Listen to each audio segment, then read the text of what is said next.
Remise en disponibilité de l'équipement et du véhicule ambulancier post-intervention de nature MRSI. Attention! La contamination croisée est un enjeu important à ne pas négliger. Les paramédics doivent effectuer la remise en disponibilité des équipements et du véhicule ambulancier. La vaporisation permet une désinfection secondaire des endroits moins accessibles. Elle ne remplace pas l'action mécanique lorsque nécessaire. Puisqu'ils sont requis, porter la blouse anti-éclaboussure, les gants, le masque N95 ou le masque chirurgical et la protection oculaire lors de la remise en disponibilité des équipements et du véhicule ambulancier. Ouvrez les portes extérieures du module de soins lorsque possible. Disposez les équipements à usage unique ainsi que les déchets biomédicaux dans un sac biorisque. Disposez de la literie utilisée conformément à la procédure 3058, disposition de la literie utilisée. Attention de ne pas déposer des équipements jetables dans les sacs de buanderie.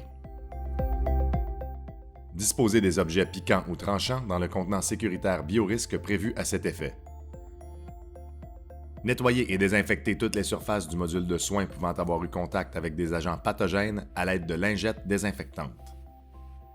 Nettoyez avec des lingettes désinfectantes les équipements réutilisables. Dans un contexte où il y a une utilisation de l'oxylator, ne pas oublier de changer le filtre.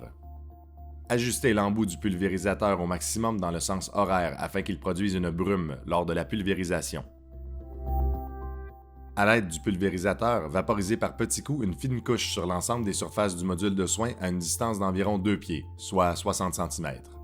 Attention de ne pas détremper les surfaces. À l'aide du pulvérisateur, vaporisez par petits coups une fine couche sur les équipements et les trousses ayant été utilisés lors de l'intervention à une distance d'environ 2 pieds, 60 cm. Encore une fois, attention de ne pas détremper les surfaces. Au besoin, essuyez le surplus de liquide sur les surfaces. Les sacs de dépôt de l'EPI utilisés à usage unique doivent être disposés dans un endroit approprié au centre hospitalier.